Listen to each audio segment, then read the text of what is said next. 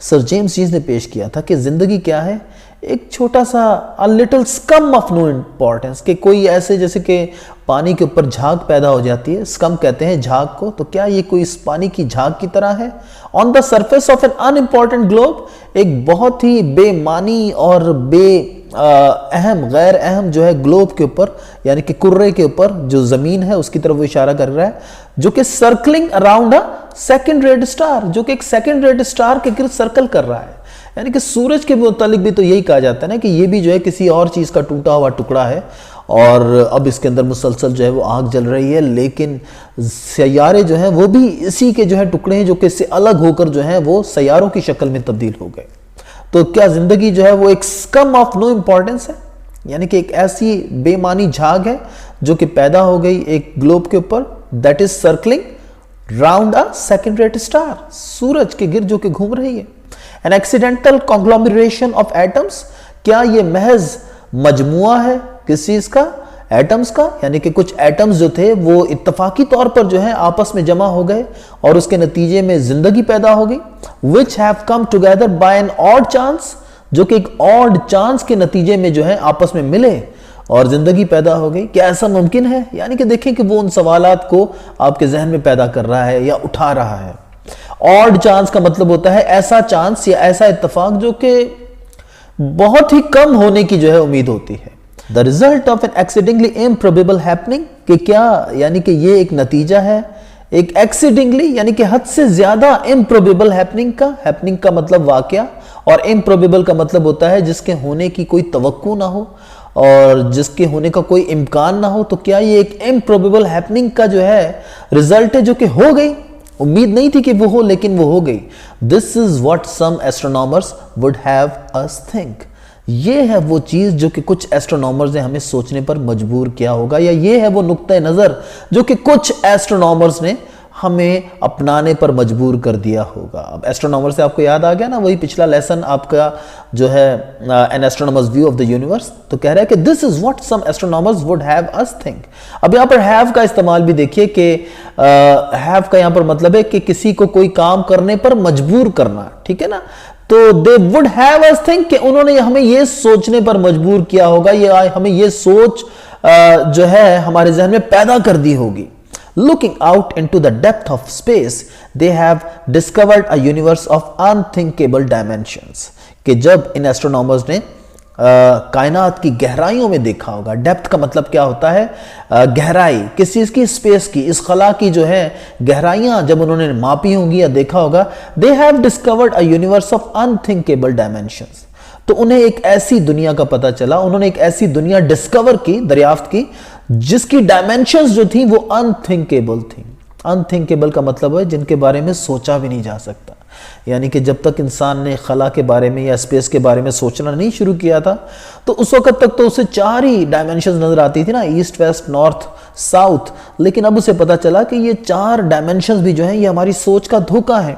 جب ہم خلا کے اندر جاتے ہیں تو ہمارا کوئی پوائنٹ آف ریفرنس نہیں رہتا ہے، اور اس پوائنٹ آف ریفرنس کے نہ ہونے کی وجہ سے یعنی کہ ہمیں پتہ نہیں ہوتا کہ ہم کون سی جگہ پر ہیں، تو ہمیں یہ بھی پتہ نہیں ہوتا کہ ہمارے کون سی سائڈ پر جو ہے ایسٹ ہے، کون سی سائڈ پر ویسٹ ہے، کون سی سائڈ پر ساؤتھ ہے اور کون سی سائڈ پر نارتھ ہے۔ زمین پر تو جو ہے وہ ہمارا سایہ جو ہے اس چیز کو ڈٹرمن کرتا ہے نا، سورج جس طرف سے نکلتا ہے وہ ایسٹ ہو جاتا ہے، سورج جس طرف ڈوبتا ہے وہ ویسٹ ہو جاتا ہے، تو لیکن جو ہے یہاں پر یہ ڈائمنشنز جو ہیں وہ ختم ہو جاتی ہیں۔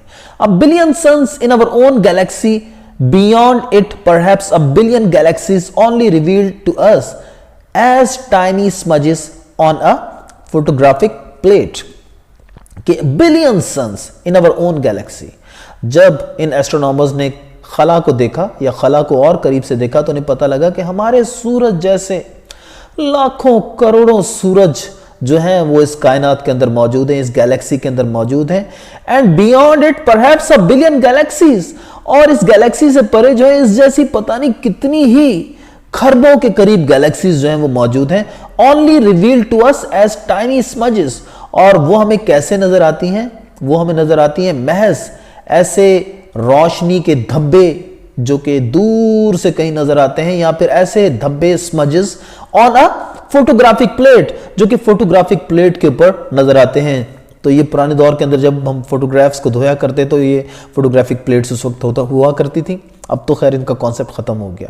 لیکن وہ کہتا ہے کہ کچھ اس طریقے سے یہ گیلیکسیز ہمیں اتنی دور سے نظر آتی ہیں جیسے روشنی کے بڑے بڑے یا چھوٹے چھوٹے دھبے. جتنا بڑا حجم ہوگا گیلیکسیز کا اسی حساب سے جو ہے وہ سمج ان کا جو ہے اس کا سائز بھی ہوگا. تو کہتا ہے کہ no wonder they are impressed by the enormous disparity between the scaffolding and the result. تو اس میں کوئی حیرت کی بات ہی نہیں ہے کہ they are impressed کہ وہ حیرت زدہ رہ گئے by the enormous disparity کہ یہ جو زبردست ایک فرق تھا, زبردست بہت بڑا فرق تھا کس چیز کا, by the scaffolding کہ جتنا بڑا یہ سٹرکچر تھا اس کے نتیجے میں جو زندگی پیدا ہوئی ان کو وہ بہت ہی چھوٹی نظر آ رہی تھی. رزلٹ کا مطلب ہے یہاں پر زندگی, اور اسکیفولڈنگ کا مطلب ہے کائنات, کہ کائنات اب ان کو جتنی بڑی نظر آئی کہ ہمارا سیارہ, ہمارا سولر سسٹم, ہمارا سورج, اس سے پرے ہماری گیلیکسی کے اندر اس سے کئی گنا زیادہ بڑے بڑے سورج جس کے اندر جو ہیں لاکھوں کروڑوں ہماری زمین جیسے گولے جو ہیں وہ سما سکتے ہیں, اور اس سے بھی پرے جو ہیں بہت بڑی بڑی گیلیکسیز جو کہ ہماری گیلیکسی سے بھی شاید جو ہیں زیادہ بڑی ہو سکتی ہیں. تو ایک عجیب ہی نظارہ ان کو نظر آیا, اور ان کو یہ نظر آیا کہ یہاں پر جو حالات ہیں وہ تو کچھ اس قسم کے ہیں کہ زندگی جو ہے وہ کہیں بھی قائم نہیں رہ سکتی. لہٰذا یہ جو اسکیفولڈنگ ہے, یعنی کہ یہ جو کائنات کا سٹرکچر ہے, اسکیفولڈنگ آپ کو معلوم ہے نا, اسکیفولڈنگ کہتے ہیں وہ جب آپ عمارت کو بناتے ہیں تو اس کے چاروں طرف آپ ایک سٹرکچر سا کریٹ کرتے جاتے ہیں جس کے اوپر وہ معمار جو ہوتا ہے یا وہ جو مستری ہوتا ہے وہ کھڑا ہو کر جو ہے مزید اینٹیں لگاتا جاتا ہے, تو وہ اسکیفولڈنگ ہوتی ہے. ٹھیک ہے, تو وہ کہہ رہا ہے کہ یہ جو اسکیفولڈنگ ہے جس کے اوپر یہ کائنات پوری جو ہے وہ ٹھہری ہوئی نظر آتی ہے, اس کا جو رزلٹ جو ہے, جو زندگی ہے, وہ بہت ہی مختصر ہے کیونکہ وہ تو ہمیں خالی دنیا میں زمین کے اوپر نظر آتی ہے. Life seemed to be, as Jean said, an utterly unimportant byproduct in a universe which was clearly not designed for life. کہ زندگی جو ہے سر جیمز جینز کو جو ہے وہ نظر آئی an utterly unimportant byproduct, کہ ایک بالکل ہی, utterly کا مطلب بالکل ہی unimportant غیر اہم byproduct. byproduct کہتے ہیں کہ جیسے آپ کوئی چیز بنانا چاہتے ہیں لیکن اس کے ساتھ ساتھ کوئی اور بھی چیز جو ہے وہ بن گئی, تو وہ جو ساتھ میں کوئی اور چیز بن گئی وہ اس کی بائی پروڈکٹ ہے. ٹھیک ہے, جیسے کہ کسان جو ہے وہ زمین میں بیج ڈالتا ہے تاکہ فصل اگے, لیکن ساتھ ہی ساتھ اس کے ارد گرد جو ہے وہ گھاس یا کچھ اور پودے بھی پیدا ہو جاتے ہیں, تو وہ بائی پروڈکٹ ہوتے ہیں. ٹھیک ہے, تو اسی طریقے سے سمندر کے اندر یا مختلف چیزوں کی جو بائی پروڈکٹس ہوتی ہیں وہ یوزفل ہوتی ہیں. لیکن وہ کہہ رہا ہے کہ کائنات کا مقصد کچھ اور تھا, لیکن اس کے ساتھ ہی اس کے اندر کہیں ہم لوگ بھی جو ہے اتفاق سے پیدا ہو گئے, انسان اور دوسری جو ہے جاندار چیزیں.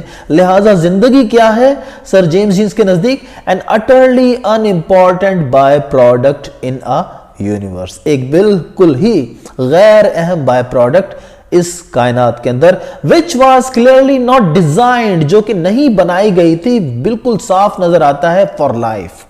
یعنی کہ یہ جو تھا سوچنے کا انداز تھا سر جیمز جینز کا, and which to all appearance is either totally indifferent or indefinitely hostile to it. To all appearances یعنی کہ جہاں کہیں بھی جو مظاہر ہمیں نظر آتے ہیں کائنات کے اندر, جو حقائق ہمیں نظر آتے ہیں, appearances مانا وہ چیزیں جو کہ ظاہری طور پر نظر آتی ہیں, جب ہم ان کو دیکھتے ہیں تو ہمیں پتہ چلتا ہے کہ یہ کائنات جو ہے it is either totally indifferent, کہ یا تو یہ بالکل ہی جو ہے indifferent ہے. indifferent کا مطلب ہوتا ہے کوئی ایسی چیز جو کہ کسی طرف کوئی اپنی کوئی توجہ ہی شو نہ کرے, کوئی انٹرسٹ ہی شو نہ کرے. تو اس کائنات کو زندگی کے اندر, خاص طور پر انسانوں کی زندگی کے اندر اور جانوروں کی زندگی کے اندر کوئی انٹرسٹ نہیں ہے, اور indefinitely hostile to it. لیکن نہ صرف اسے انٹرسٹ نہیں ہے بلکہ اصل میں وہ hostile ہے اس کی طرف. hostile کا مطلب کیا ہوتا ہے, حملہ آور ہونا یا غصے والا ہونا, کہ زیادہ تر جو ہے کائنات جو ہے اس کے اندر زندگی کا قائم رہنا ممکن نہیں ہے. لہٰذا this universe is hostile to life. کہیں پر بہت زیادہ سردی ہے کہ زندہ چیزیں وہاں پر جم جائیں گی, اور کہیں پر بہت زیادہ جو ہے آگ ہے اور گولے ہیں, تو وہاں پر جو کوئی بھی چیز زندہ نہیں رہ سکتی. So it is indefinitely hostile to it. It seemed incredible. Incredible کا مطلب ناقابل یقین, کہ یہ ایک ناقابل یقین بات لگتی ہے that the universe can have been designed primarily to produce life, کہ کائنات کو جو ہے primarily